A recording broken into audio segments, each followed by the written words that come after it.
स्वागत है दोस्तों आप सभी का आज की इस वीडियो में। आज हम बात करेंगे क्लास 12th का पॉलिटिकल साइंस सब्जेक्ट का जो न्यू सिलेबस आया है 2021 और 22 के लिए टर्म फर्स्ट का, ठीक है। और ये फर्स्ट बुक का फर्स्ट चैप्टर है जिसका नाम है शीत युद्ध का दौर और गुट निरपेक्ष आंदोलन। तो इस चैप्टर से संबंधित जितने भी most important MCQ question answer बनते हैं वो सभी के सभी इम्पॉर्टेंट एमसीक्यू क्वेश्चन आंसर आज की इस वीडियो में हम कवर करने वाले हैं।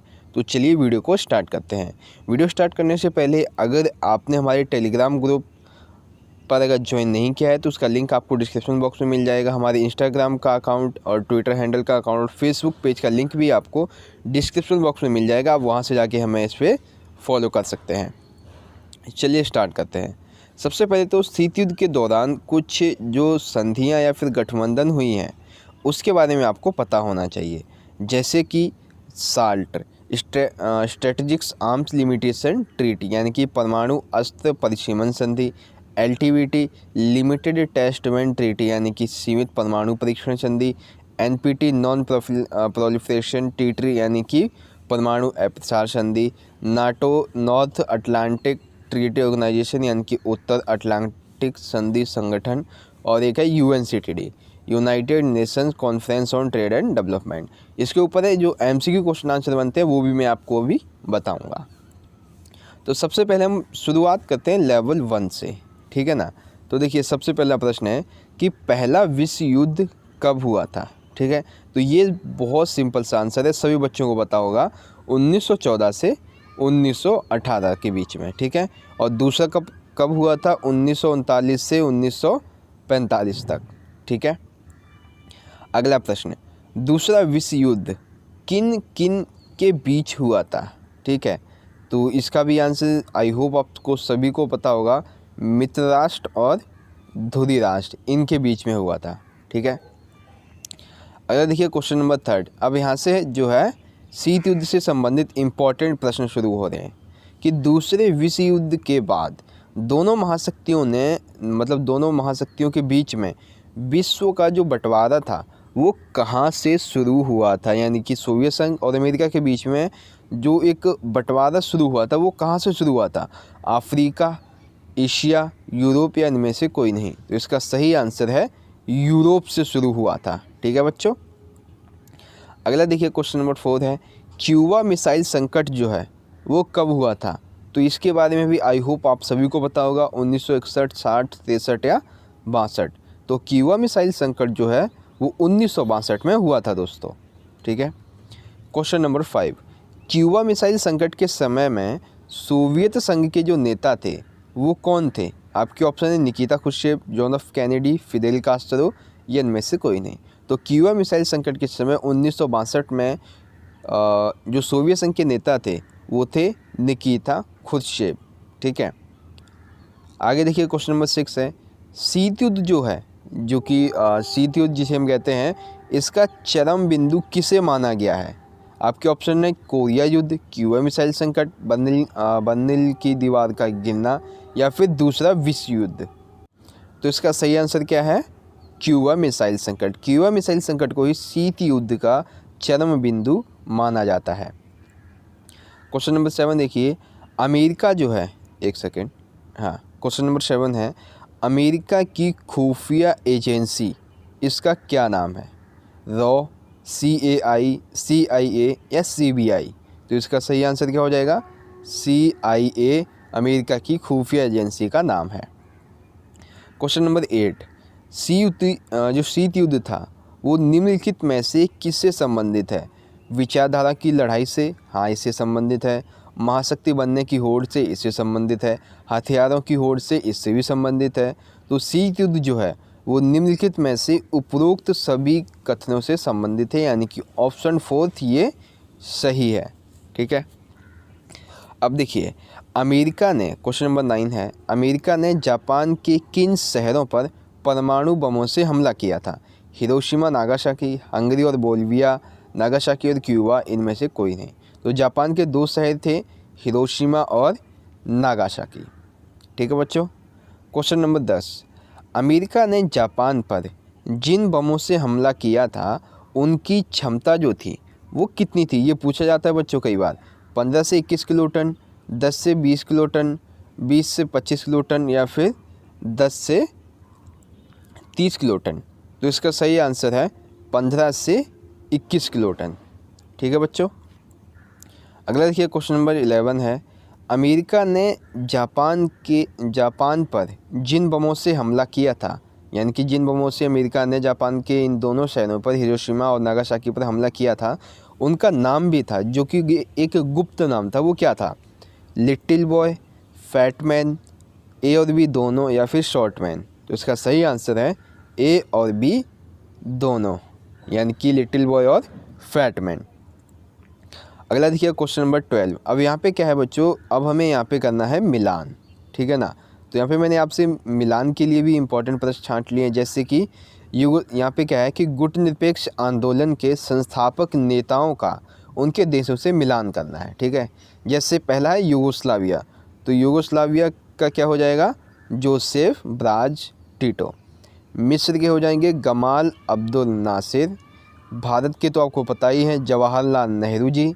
और इंडोनेशिया के सुकर्णो और घाना के वामे एनक्रुमा। ठीक है। तो इस तरह से ये पांचों मिलान हो गए। यूगोस्लाविया के जोसेफ ब्राज टिटो, मिस्र के गमाल अब्दुल नासिर, भारत के जवाहरलाल नेहरू, इंडोनेशिया के सुकर्णो और घाना के वामे एनक्रुमा। ठीक है बच्चों।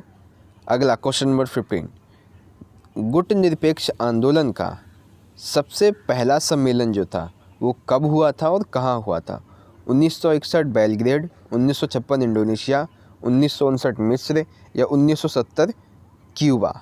तो गुटनिरपेक्ष आंदोलन का पहला सम्मेलन हुआ था 1961 में बेलग्रेड में। कब हुआ था? 1961। और कहाँ हुआ था? बेलग्रेड में। ठीक है। क्वेश्चन नंबर 6 देखिए, पहले गुटनिरपेक्ष आंदोलन में कितने सदस्य देश जो थे वो शामिल हुए थे? 20, 25, 30 या फिर 35? तो इसका सही आंसर क्या हो जाएगा? 25। अगला क्वेश्चन है दोस्तों क्वेश्चन नंबर 17। क्या है? सेंटो जो संधि थी ये कब हुई थी? 1955, 1954, 1950 या 1999? तो इसका सही आंसर है 1955। ठीक है। अगला देखिए, ये इम्पॉर्टेंट प्रश्न है, इसमें मैंने एक ही साथ 3 प्रश्न कंप्लीट कर दिए हैं। कौन कौन से? देखिए, गुटनिरपेक्ष आंदोलन का जो 14वां सम्मेलन हुआ था इसके संदर्भ में कौन सा कथन सही है? तो सबसे पहला प्रश्न, कहाँ पे हुआ था? क्यूबा की राजधानी हवाना में हुआ था, सही है। कब हुआ था? 2006 में हुआ था, ये भी सही है। कितने देश शामिल थे? 116 सदस्य देश शामिल थे और 15 पर्यवेक्षक देश शामिल थे। तो गुटनिरपेक्ष आंदोलन के 14वें सम्मेलन के संदर्भ में उपरोक्त सभी कथन सही हैं। आपको याद रहना चाहिए कि कहाँ पे हुआ था, स्थान क्या है? क्यूबा की राजधानी हवाना में हुआ था। कब हुआ था? 2006 में हुआ था। 116 सदस्य देश शामिल थे और 15 पर्यवेक्षक देश शामिल थे। ठीक है। Question number 19, NATO North Atlantic Treaty organisation यानी कि उत्तर अटलांटिक संधि संगठन, इसकी स्थापना कब हुई थी? 1949, 45, 50 या 55? तो इसका सही आंसर होगा 1949 में। ठीक है। आगे क्वेश्चन नंबर 20, नाटो की स्थापना के समय उसके कितने सदस्य देश थे? यानी कि जब इसकी स्थापना हुई तो उस समय इसके कितने सदस्य देश थे? 10, 12, 14 या 17? तो इसका सही आंसर है 12 सदस्य देश थे। ठीक है बच्चों। अगला क्वेश्चन नंबर 21, वार्सा संगठन कब बना था? वार्सा जो संगठन था ये कब बना था? 1949, 50 या 55 या फिर 57? तो वार्सा संगठन जो है वो 1955 में बना था। कब बना था दोस्तों? 1955। अगला क्वेश्चन नंबर 22, कि वार्सा संगठन का जो मुख्य काम था वो क्या था? नाटो को ख़त्म करना, परमाणु संधियों को ख़त्म करना, गुटनिरपेक्ष आंदोलन को बढ़ावा देना, नाटो में शामिल देशों का यूरोप में मुकाबला करना? तो इसका सही आंसर क्या होगा? वार्सा संगठन का जो मुख्य काम था वो था नाटो में सम्मिलित जितने भी देश हैं इनका यूरोप में मुकाबला करना। ठीक है। ये था वार्सा संगठन का काम। अगला, अब यहाँ पे देखिए संधियों के बारे में प्रश्न आ रहे हैं। सबसे पहला, वायुमंडल, बाहरी अंतरिक्ष तथा पानी के अंदर परमाणु हथियारों के परीक्षण पर प्रतिबंध लगाने वाली जो संधि है वो कौन सी है? तो यानी प्रतिबंध लगाया जा रहा है, यानी कि सीमित कर दिया गया है परमाणु परीक्षण को, ठीक है। तो सीमित परमाणु परीक्षण संधि, परमाणु अप्रसाद संधि, सामरिक अस्त्र न्यूनीकरण संधि या फिर इनमें से कोई नहीं। तो देखिए, जब यहाँ पे बात कर दी गई है कि परीक्षण को प्रतिबंध कर दिया गया है, सीमित कर दिया गया है, तो ये क्या हो जाएगा? सीमित परमाणु परीक्षण संधि, यानी कि LTBT, limited test ban treaty, ठीक है। अगला क्वेश्चन नंबर 24 देखिए, 5 अगस्त 1963, 10 अक्टूबर 1963 से लागू अमेरिका, ब्रिटेन, सोवियत संघ ने मॉस्को में हस्ताक्षर किए थे, वह कौन सी संधि थी? ठीक है, 5 अगस्त 1963 और 10 अक्टूबर से 1963 से जो अमेरिका, ब्रिटेन, सोवियत संघ ने मॉस्को में हस्ताक्षर की थी, ऐसी वो कौन सी संधि थी? ठीक है, आपके ऑप्शन है परमाणु अप्रसार संधि, सीमित परमाणु परीक्षण संधि, सामरिक अस्त्र न्यूनीकरण संधि या इनमें से कोई नहीं। तो इसका सही आंसर है सीमित परमाणु परीक्षण संधि। अगला देखिए क्वेश्चन नंबर 25, निम्नलिखित में से कौन सी संधि केवल परमाणु शक्ति संपन्न देशों को एटॉमी हथियार यानी कि परमाणु हथियार रखने का अनुमति जो है वो देती है? ऐसी कौन सी संधि है? LTBT, सामरिक अस्त्र न्यूनीकरण संधि, परमाणु अप्रसार संधि यानी कि NPT या फिर इनमें से कोई नहीं। तो इसका सही आंसर क्या हो जाएगा? केवल परमाणु संपन्न देशों को ही परमाणु हथियार रखने की अनुमति है। ये संधि है परमाणु अप्रसार संधि यानी कि NPT, ठीक है। अगला सबसे लास्ट प्रश्न है, इसके बाद कोई प्रश्न नहीं है हमारा। 26 है, निम्नलिखित में से कौन सी संधि का भारत ने विरोध किया था? भारत के द्वारा विरोध की गई ऐसी कौन सी संधि थी? सीमित परमाणु परीक्षण संधि, LTBT, सामरिक अस्त्र न्यूनीकरण संधि या फिर UNCTD, United Nations Conference on Trade and development, परमाणु अप्रसार संधि। तो इसका सही आंसर क्या है कि भारत के द्वारा जिस संधि का विरोध किया गया वो संधि थी परमाणु अप्रसार संधि, यानी कि ऑप्शन 4 हमारा सही है, ठीक है बच्चों।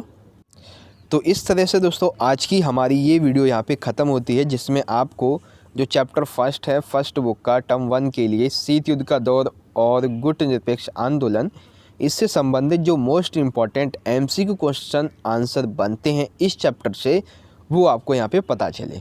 और मैं आशा करता हूँ बच्चों आपको हमारी इस सीरीज़ की ये पहली वीडियो अच्छी लगी होगी, और आपको ये वीडियो अच्छी लगी हो तो अपने दोस्तों के साथ ज़्यादा से ज़्यादा ज़रूर शेयर कीजिएगा।